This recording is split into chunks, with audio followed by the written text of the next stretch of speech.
Good day, good afternoon, good evening from Geneva. This is the virtual update on the situation of the coronavirus, COVID-19.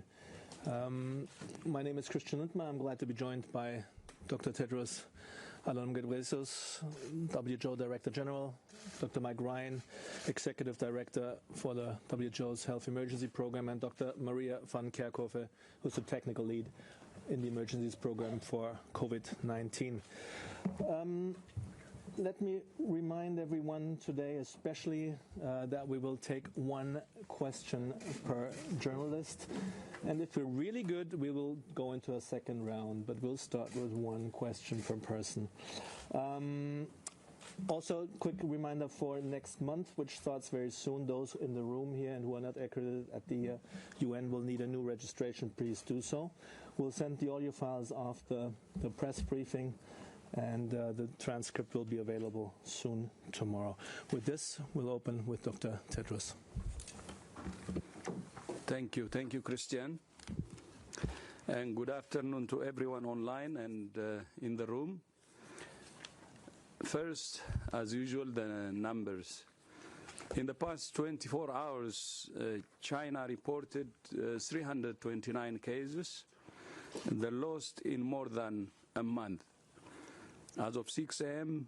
Geneva time this morning, China has reported a total of 78,959 cases of COVID-19 to WHO, including 2,791 deaths. Outside China, there are now 4,351 cases in 49 countries and 67 deaths. Since yesterday, Denmark, Estonia, Lithuania, Netherlands, and Nigeria have all reported their first cases. All these cases have links to Italy. 24 cases have been exported from Italy to 14 countries, and 97 cases have been exported from Iran to 11 countries. The continued increase in the number of cases and the number of affected countries over the last few days are clearly of concern. Our epidemiologists have been monitoring these developments continuously, and we have now increased our assessment of the risk of spread and the risk of impact of COVID-19 to very high at global level. What we see at the moment are linked epidemics of COVID-19 in several countries, but most cases can still be traced to known contacts or clusters of cases. We do not see evidence as yet that the virus is spreading freely in communities. As long as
to find, isolate, and care for every case, to trace every contact, and to take an all-of-government and all-of-society approach.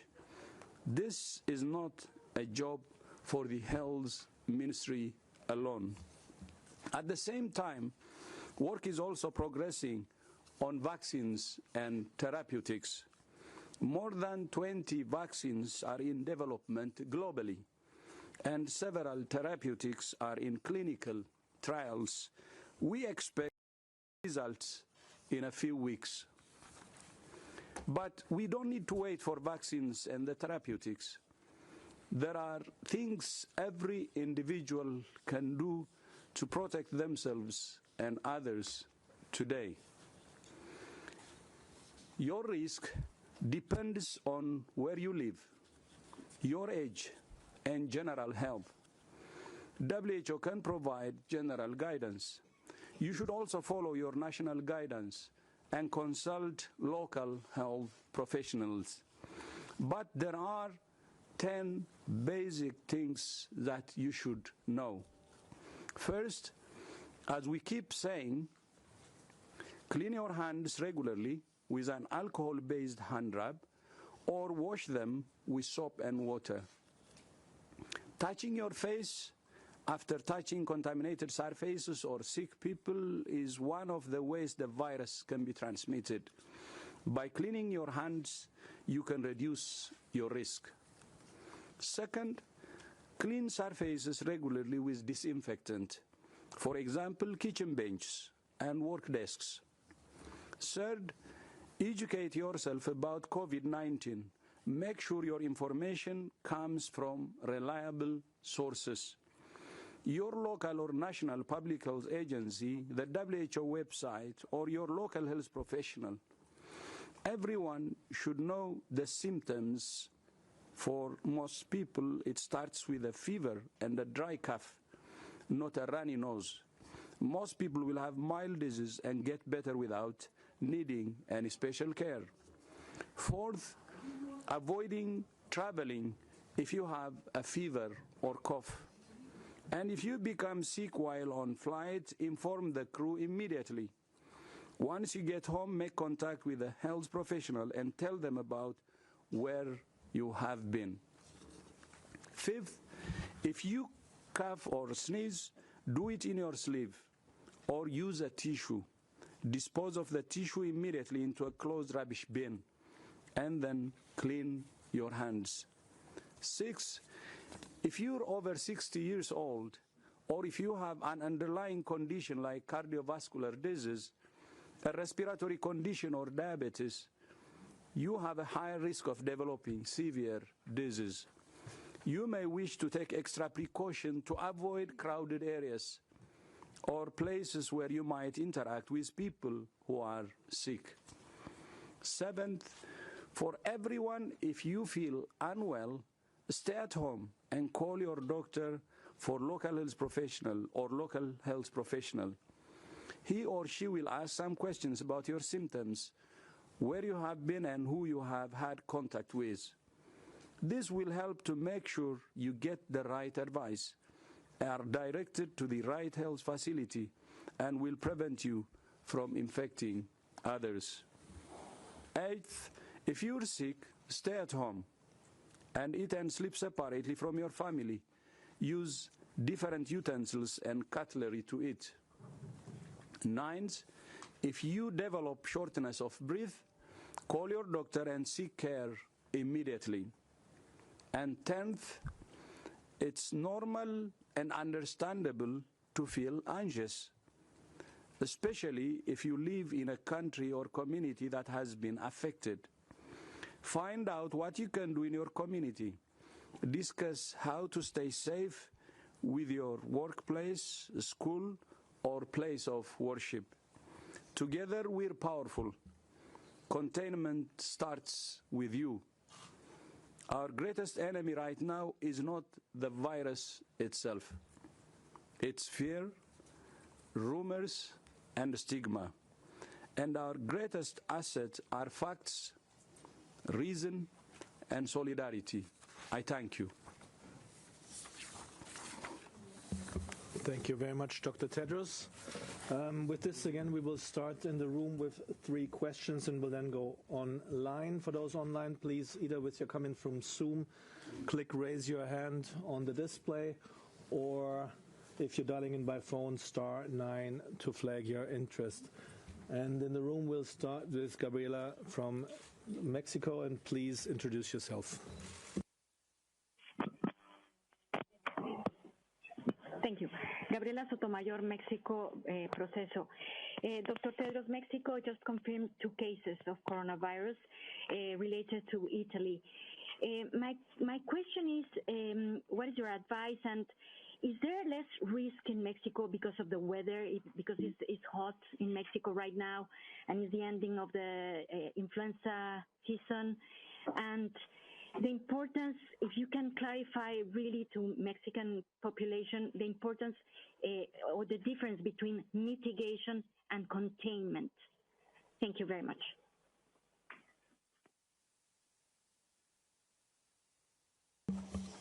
So thank you for the question. So we were talking a little bit about this yesterday, about the weather and if there's differences there. I mean, we need to think of this virus that it can transmit the same as it does in China, as it does in Mexico, and be ready for that. And the recommendations that we have for all countries are the same. And those recommendations are to expect cases, to identify them very quickly, to isolate them and care for them, identify their contacts and follow those contacts over 14 days to ensure that we take care of them and that we stop that onwards transmission. We're still only 7-8 weeks into this outbreak, into COVID-19 outbreak, and we're still learning a lot about the virus. Right now, there's no reason to think that this virus would act differently in different climate settings. We will have to see what happens as this progresses, but we need to be as vigilant as possible in all countries of the world.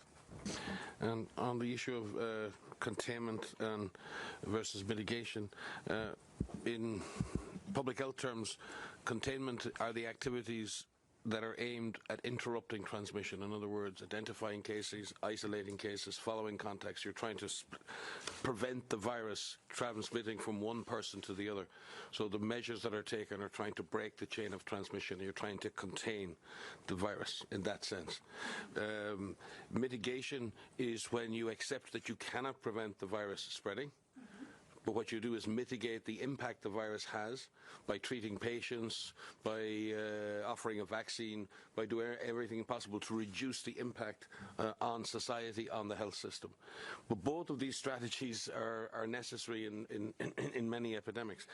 What we've been saying clearly is that containing the virus and interrupting transmission gives us an opportunity to stop the virus, but what it's clearly doing, as you've seen in China and Singapore, it's slowing the virus down and allowing us to get ready, to prepare. To accept that mitigation is the only option is to accept that the virus cannot be stopped. And we've seen evidence from China that this virus can be significantly curbed in its spread if robust measures are taken. Thank you. And we have a colleague from Chinese agency, please. Shane from China Central Television. My question is about the virus origin. So right now there have been some opinions published by the scientists saying that they are not sure about the virus. Are they really from China or from some other parts? And also there have been no clear evidence that this virus is coming from China. So my question is, are there any updates about the virus origin? Because there are some cases not related to the travel history in China. And although the first cases are spotted in China, does it necessarily mean that the virus itself came from China, or it can be somewhere else? Thank you. So this is an area of active investigation right now, of looking at the source of this outbreak, the zoonotic source of this outbreak, that is, what is the animal source for the initial human cases. And there's a lot of activity in this area of work. As you know, some of the initial cases identified in December from this cluster of pneumonia had mentioned this exposure at the seafood market, but some of those cases, some early cases, didn't have exposure at that market. And so what's really important is to go back and look at those first cases, the first 50 cases or so, and say, you know, what are the exposures of those individuals and how did they differ? There were some investigations that took place at the market. There was some environmental sampling that was done in the market in Wuhan and in other area markets in Wuhan, where they found evidence of virus in the market in environmental samples, so swabs of surfaces. There's a lot of area of work of looking at the virus in animals and wildlife in the markets themselves, but also in source farms, you know, where the animals came from into those markets. As far as we are aware from the mission itself and from beyond that, we haven't seen any evidence of the virus in the animals in Wuhan. There's one paper that mentions the pangolin, and that there's some close association with the COVID-19 virus, and that could be the intermediary host, but that's not the full story. So there's a lot of area of work that needs to be conducted to really identify the intermediate hosts. So what are those animals that may have resulted in exposure to people who were infected there? We don't have a clear answer on that yet, but it's an area of active investigation. I think it's also important in terms of looking at the emergence of any disease. Disease can emerge anywhere. Coronaviruses are a global phenomenon. They exist on a global basis. It's an unlucky accident of history or nature that they emerge in a certain place. And it's really important that we don't start to ascribe blame to geographic origin, and that we look at this in terms of how we respond, how we contain, and how we stop this virus. Congo is not responsible for the emergence of Ebola, and Nigeria is not responsible for the emergence of Lassa fever, and no one is responsible for influenza pandemic. So it's really important that our narrative and our rhetoric is balanced, and that we have the discussion we need to have is, yes, we need to understand the origin of the virus so we can prevent it re-emerging, not in a way of trying to find out who's at fault and what poor animal is at fault for the virus. The animals aren't at fault for this. So I think we need to be careful in the language we use, because the language of stigma and origin and who's to blame is something that's become an unfortunate part of the global narrative, which is not helpful. Thank you, and we'll go to our colleague back there. Across Europe,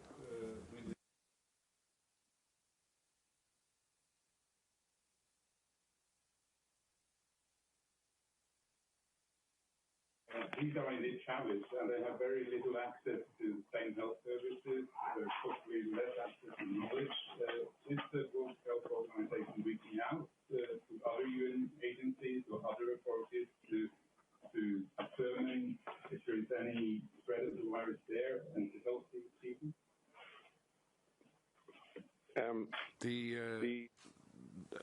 A number of weeks ago, the Director General spoke with and wrote to the Secretary General to trigger the UN Crisis Management Policy, which resulted in the Secretary General creating a UN crisis management team, which I lead, and we have brought together all of the key agencies across the United Nations systems, the humanitarian, the scientific, the World Bank on the finance side, UNICEF on the social side.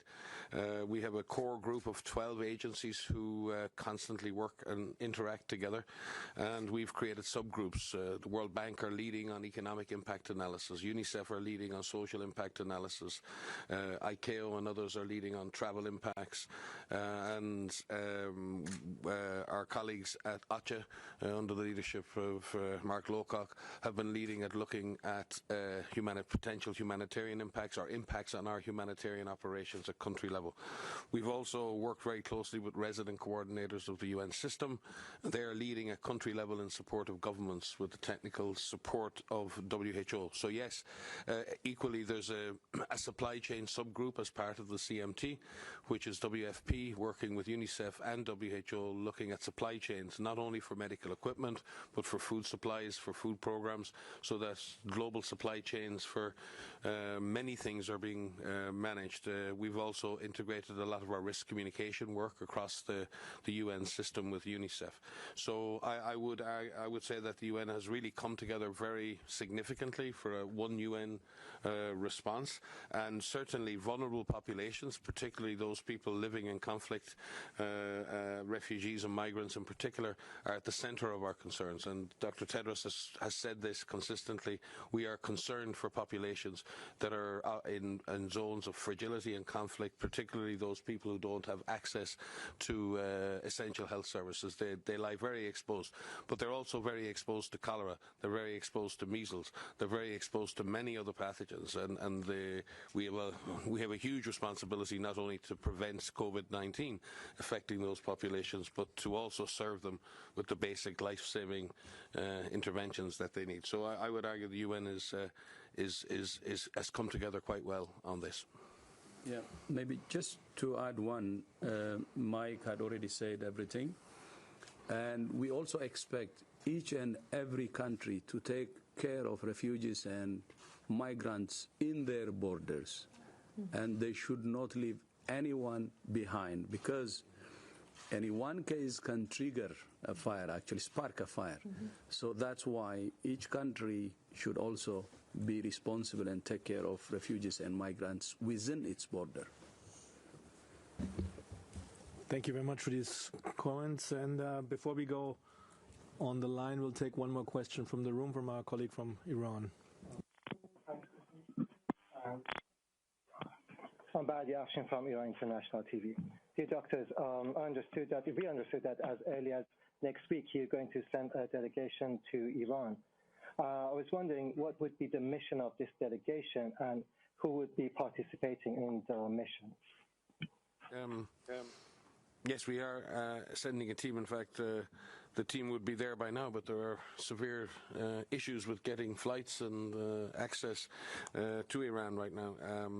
And we thank the governments of UAE and other governments who are facilitating the process of not only getting teams, but getting medical supplies and other important items. So yes, the team will be multidisciplinary. It will contain epidemiologists, clinicians, and prevention and control professionals. We are sending teams to many countries. At the moment, WHO has small teams in 18 priority countries in the African region. We are sending teams to many countries in the Eastern Mediterranean region, including Afghanistan, Iraq. And our regional office for the Americas continues to support preparedness across the Americas and support our colleagues in Brazil and obviously now in Mexico.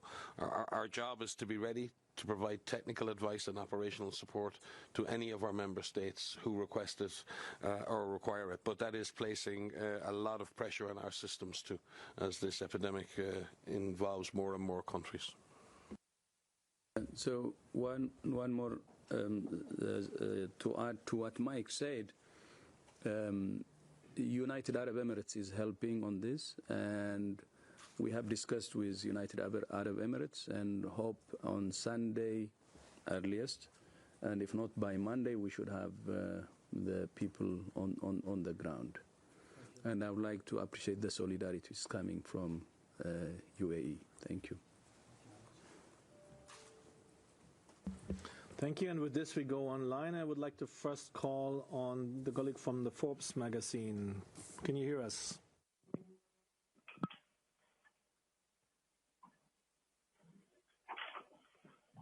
One more time, calling out Hello? to the colleague from the... Oh, here you go.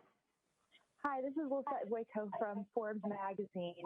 My question is, in terms of the continued spread and growth of the virus, how much closer, or are we any closer to declaring a pandemic as opposed to epidemics?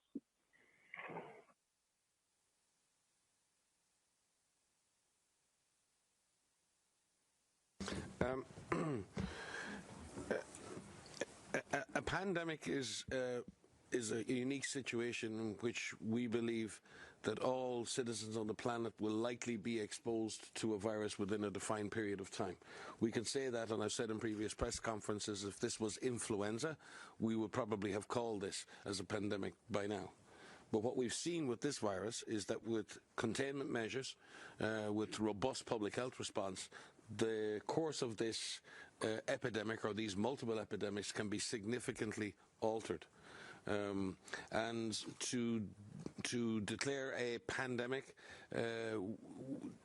it is unhelpful to do that when you're still trying to contain a disease. A pandemic is also a word that may be attractive at a global level to describe an event, but it's not necessarily so if you're one of the 2 billion people living in countries with weaker health systems, because what's in that sense you're accepting, as I said to my colleague from Mexico, is that you now are entering a phase of mitigation, and that you're giving up on the possibility of containing and slowing down the virus. So pandemic as a colloquial term, we've seen the pandemic of obesity or the pandemic of HIV or all of these words that are used. We want to move beyond colloquial terms. If we say there's a pandemic of coronavirus, we're essentially accepting that every human on the planet will be exposed to that virus. The data does not support that as yet, and China have clearly shown that that's not necessarily the natural outcome of this event. If we take action, if we move quickly, if we do the things we need to do, that does not need to be the history of this event.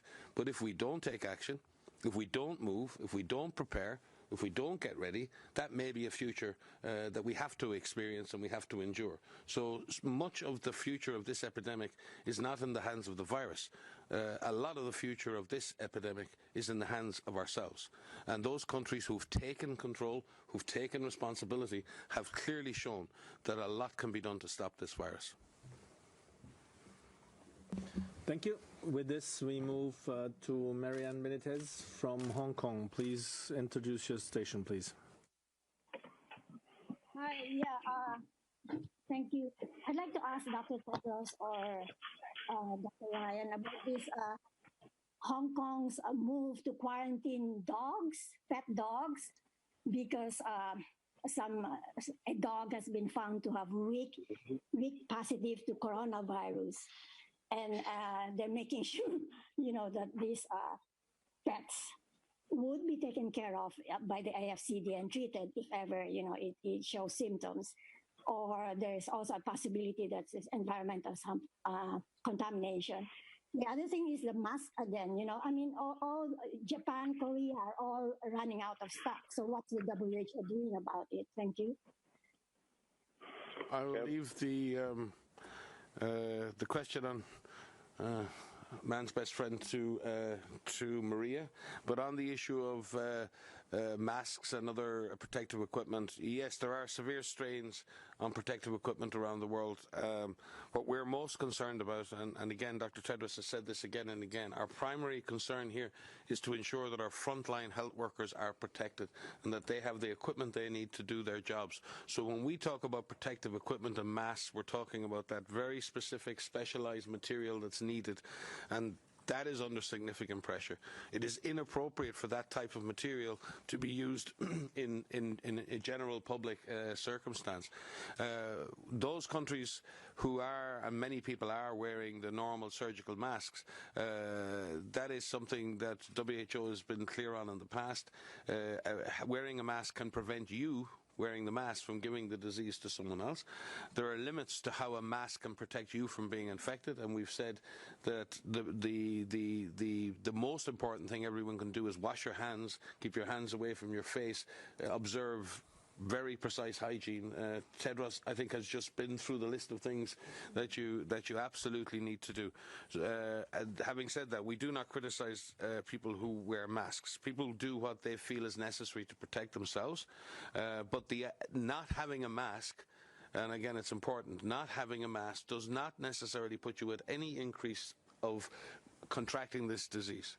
Keep your hands clean, observe hygiene, that is the most effective thing to do. We are disappointed that we're not able to guarantee proper protective equipment for all healthcare workers, and we're working with many countries and providers to ensure that we prioritize healthcare workers for the most important protective equipment. Maria, on yeah, with dogs. regards, thanks, Mike. With regards to the results from Hong Kong, so we are aware that there was a dog in Hong Kong that tested weekly positive for COVID-19. So we're working with authorities in Hong Kong and scientists in Hong Kong who are testing these animals, the dog, and to understand these results and to understand where or if the dog was actually infected or if the dog picked this up from a contaminated surface, for example. And so we're working with them to understand the results, understand what further testing they're doing, and how they're going to care for these animals. So we'll have to get back to you on some actual answers on that. Thanks. Thank you both. And now I'd like to call on Helen Branswell from Stat News, please. Hi, thanks very much for taking my question. I was hoping you could explain when you think WHO would, what would it take for WHO to say, okay, containment isn't working, focus your attention on mitigation? Because it's a huge list to ask countries to try to find and mop and put out every chain of transmission, and there are opportunity costs of trying to do that. Yeah. Hi, Helen. No, and there is always a trade-off in these two approaches, and we had exactly the same issues when it came to Ebola. Many people said, "Well, this disease is endemic now. There's no point trying to put the effort into containing or contact tracing. We should just accept and try and save lives and develop a vaccine and use the vaccine." There are always this question, and it's a rational question to ask. And that's a decision we need to make collectively as a global community. What is clear is that countries that have focused in on containment and have done that, they have managed to achieve much. What containment is also doing is slowing down the virus. And we've already seen in countries, and quite sophisticated countries, who've had a rapid rise in cases in the last week, are having a trouble coping with the clinical caseloads. And we need to keep this virus slowed down, because health systems around the world, and I mean north and south, are just not ready. So containment isn't just a concept of interrupting transmission and hoping to put the virus back in nature. Containment is a way of slowing down this virus so health systems can cope around the world if they receive this virus. And our determination right now is that health systems around the world are not ready and need to be better prepared to absorb the impact of the virus. And that's why our risk assessment today is looking at the risk of spread has clearly increased, but the risk of impact has also increased because of what we observe in health systems around the world.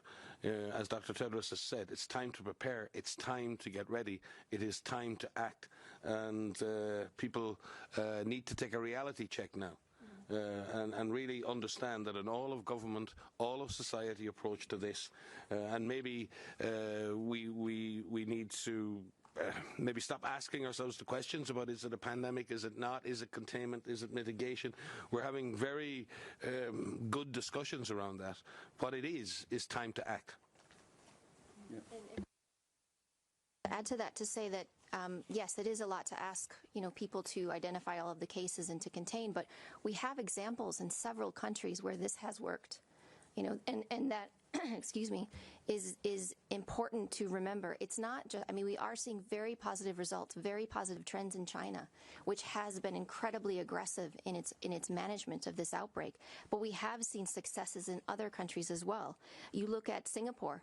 You look at what's happened in terms of the cases that they've had. They're now seeing a rapid decline in cases. You see what happened in Nepal. There was an onward transmission there.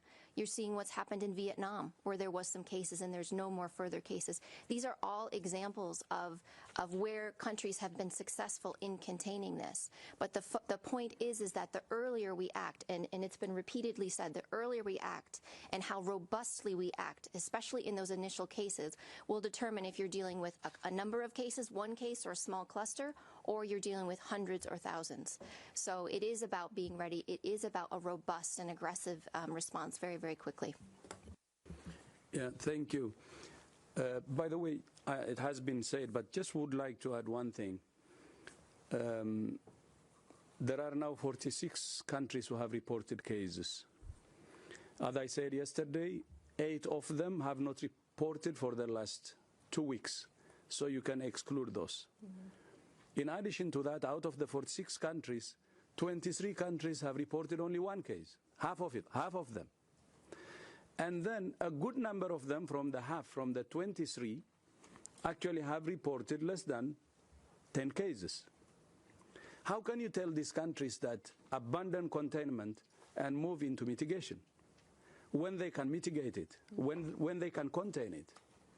So it varies from one country to the other. We don't need one-size-fits-all solution. And when you abandon containment, move into mitigation, you're actually undermining something that you can do when containment is possible.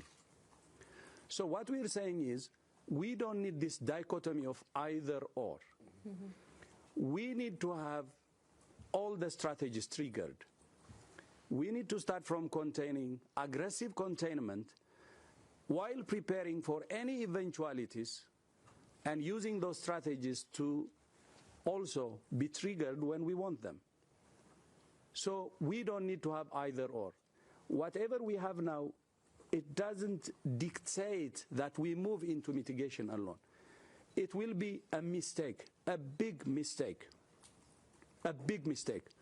Then I will give you the other angle. 46 countries, but 4,500 cases, spread over 46 countries. We're talking about the population size of this, the rest of the world other than China is how many? 6 billion. 4,500 cases. Why are we suggesting to surrender when we have 4,500 cases in the rest of the world? And when these are scattered over 46 countries. But please don't mistake me. I'm not saying this disease is not serious.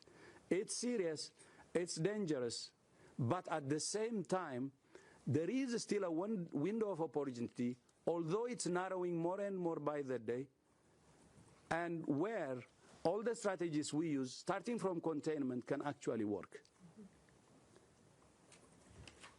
So let's not really focus on dichotomy. Let's use a comprehensive approach. And my good friend Tony Fauci said what we are saying, the comprehensive approach. You can remind me, if anyone can remind me, it's a very blended. That's it. We should not surrender into containment. We should do a comprehensive approach.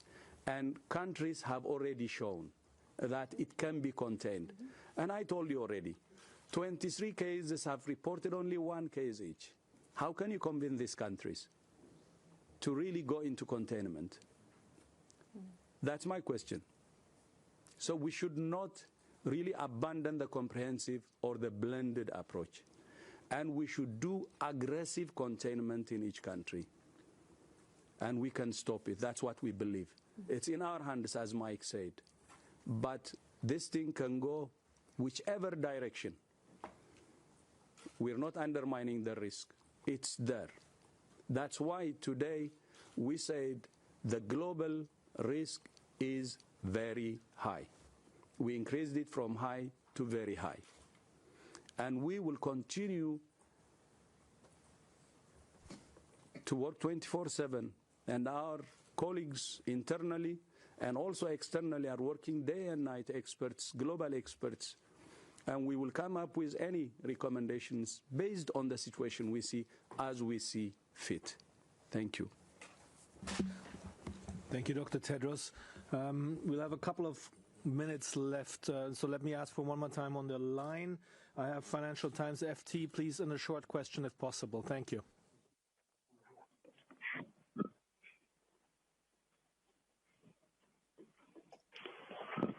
A colleague from Financial Times, do you hear us?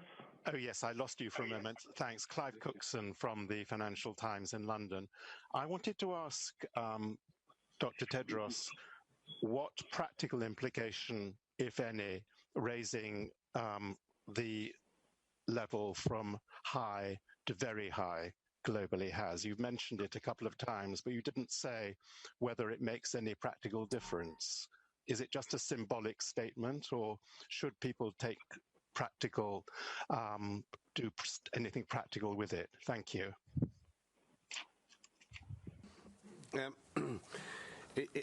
It doesn't make a legal difference to the way in which states parties have to act, or it doesn't change that. But what we hope it does, consistent with what Dr. Tedros said yesterday and over the last number of days, that the risks are rising, and as we see more and more countries becoming involved in this, and we see a number of countries struggling with containment, the DG and remember, risk assessment within our house is done independently within our house. It's done by a specialist epidemiologic team. It is not determined in that sense at a senior management level. It's an internal 3-level process in which we determine the epidemiologic risks of spread, the epidemiologic risk of impact, and then it's presented to us in the same way it's presented to you externally. And it always ensures that internally there's an epidemiologic brain that is constantly looking at risk and constantly presenting that to us in a way that we have to digest that in the same way that you have to digest that. It's one of the internal checks and balances that we've built into our system. The external process of IHR, the external process of the Emergency Committee, internal independent processes that drive independent risk assessment, and then that ensures that our system is constantly being alerted, pushed, and made aware of risks, and that we don't ourselves become complacent in that. So that is the process, and raising the risk to very high is essentially reflecting what's actually happening at a global level. More countries, some countries struggling with containment, and therefore heightening that level of alert, and as the Director General has said, closing that window of opportunity slowly by slowly, while still giving us a chance to fight this. Thank you very much. With this, we go back to the room, and I have Stephanie Nibay from Reuters, please.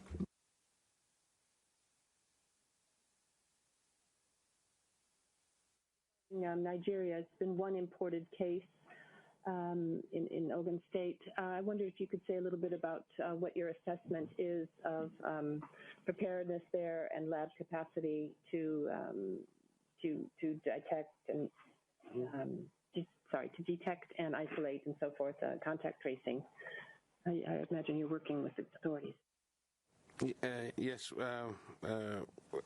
First of all, yes, there has been a confirmed case in Nigeria, and we were very lucky to have the services of Dr. Chikwe, who joined the international team from Nigeria as the director of Nigeria CDC, and is now back in Nigeria, and I'm sure hugely empowered by all of what he has seen in China and all that has been done there. And again, Dr. Tedros has spoken many times about the power of preparedness. The establishment of Nigeria CDC, the fact that Nigeria has been fighting measles, cholera, it's been fighting polio, it's been fighting Lassa fever. In fact, it is an ongoing Lassa fever outbreak, which is a hemorrhagic fever outbreak that requires case identification, contact tracing, and isolation. So Nigeria has a well-tested mechanisms for dealing with these dangerous pathogens, and we have great confidence in our colleague Dr. Chikwe and his staff to be able to do that containment exercise as we explained previously. But that is built on an investment in that surveillance and preparedness in Nigeria over a number of years. the fact that the laboratory there is able to make the diagnosis, that we've expanded the laboratory network in Nigeria for dangerous pathogens because of Lassa fever and monkeypox. That laboratory network is now available to do COVID-19 diagnostics. The fact that we've invested in influenza diagnostics in Nigeria means the same labs who can do influenza diagnostics can now transfer and do COVID-19 diagnostics. There is nothing new in the world. You base everything you do on the investments you made in the past. And investing in preparedness, particularly in Nigeria, has resulted in a stronger system. That is not to say that there are not risks. Nigeria is a vast country with a huge population, and it has many vulnerable people, especially in the north, and lots of refugees and many others. So it is disappointing to see the disease arrive, but it's also heartening to see that the disease was picked up on a single importation, was confirmed quickly, and that isolation and other activities have already begun. So Nigeria is doing like any other competent nation. It is seeking to contain this virus, and we wish Dr. Chikwe and his staff the best of luck in that endeavor. So if I could just add to that to say that, yes, Dr. Chikwe was with us in China, and we spent, as the international team, spent a lot of time talking about what are the lessons that we can learn from China that impact every country on the planet, including countries across Africa, including Nigeria.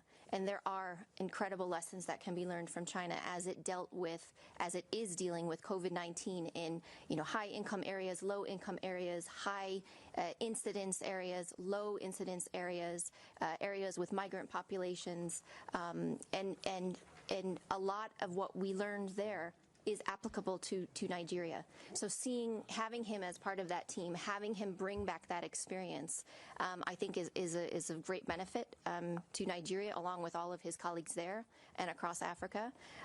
And as we've said previously, the fundamentals of response, the fundamentals of case identification, laboratory diagnosis, those apply everywhere on the planet. And so it was really wonderful to have Chikwe with us in China and bringing back those experiences firsthand to deal with this. Thank you very much. I hope we'll have time for two more from the room. Agence France Presse, please.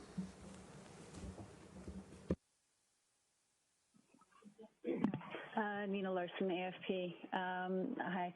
I want to go back to the declaration that the level is very high now in the world. I was wondering, would you consider that now? Are we at the highest possible level of alert since you don't officially use the word pandemic? And also on the cases that we're hearing about where people have been declared recovered and then it appears that they have the virus again, is there an indication that it doesn't actually give immunity to catching this virus again? Thank you. Yeah, I can confirm to you, yes, we are on the highest level of alert, or the highest level of risk assessment in terms of spread and in terms of impact. But that is not in order to alarm or scare people. That is to get countries to understand that your first imported case, it is in your control to contain the virus. To wait, to be complacent, to get caught unawares at this point. And it's really not much of an excuse at this point to get caught unawares. I think we've been dealing with this virus for 2 months now. And I think this is a reality check for every government on the planet. Wake up, get ready. This virus may be on its way, and you need to be ready. You have a duty to your citizens. You have a duty to the world to be ready. And I think that's what this alert says. It says we can avoid the worst of this, but our level of concern is at its highest. To answer your questions around the second question that you had, so we are aware of some case reports of individuals patients who have recovered, who have tested negative using PCR testing, but have then go on to test positive for PCR testing, and this requires some further study. So what we need to understand is, by testing PCR positive, does that actually mean there's viable virus in those samples. Are they actually shedding live virus? And that requires some study. So one of the things that we are looking forward to hearing more about in countries that are looking specifically at this are prospective studies following people prospectively after they recover for a number of days, if not weeks, to see what that profile actually looks like. And now we're seeing a large number of people who have recovered, which is very positive. There's more than 36,000 people who have recovered in China alone. I don't know the number offhand outside of China, but this is also very positive. But we need to follow these individuals to see how well they do. With regards to immunity, this is also actively under investigation. There are some serologic assays that are being developed. These are newly approved in China and elsewhere. And what scientists are doing right now is that they're looking at the antibody response in people who have had COVID-19 to see if they have neutralizing antibodies. The data is too preliminary. Right now, we only have a few patients where this is being followed. So as we have more and more recoveries, as we have these studies, these actual scientific studies being conducted, we will have more evidence to be able to give you an answer on that. Thank you very much. And for our last question, we'll go to a colleague who we've never had online so far, asking a question. So that's CBC Canada, please, for the last question for today. Hi, it's Vic Adobe here. Can you hear me? Yes, please. Okay. Yesterday the FDA put out a notice saying that the situation in China is now affecting APIs, the active pharmaceutical ingredients in drugs. What expectation does the WHO have in drug supply disruption because of the situation in China? Our Access to Medicines Essential Health Technology Group, and under the leadership of Mariangela Simao, have been monitoring the impact on supply chains, particularly for APIs, active pharmaceutical ingredients, and we have similar concerns. We do believe, though, with the decreasing incidence in China, that many of the companies and who do produce these APIs are beginning to come back online. So while there is a big slump in supply, we believe that is being switched on again. We continue to monitor that, but we do share your concerns, especially for generic essential medicines around the world, and many people in the world rely on those types of medicines for chronic diseases.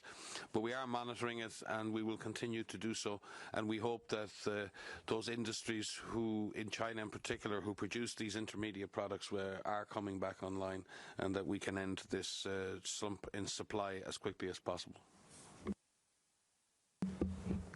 All right, with this, I thank you all very much. Thanks all for being there, for being on, and apologize for those questions we couldn't get to. We'll send the sound files and the statement by Dr. Tedros very soon afterwards. Thank you all and goodbye.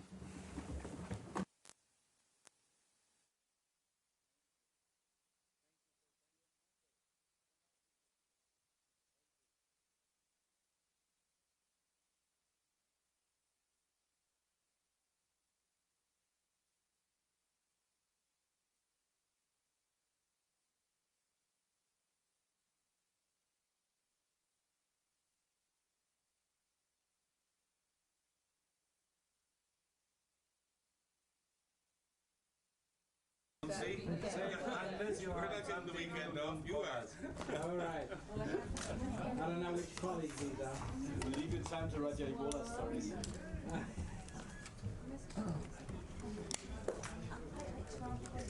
Muchas gracias.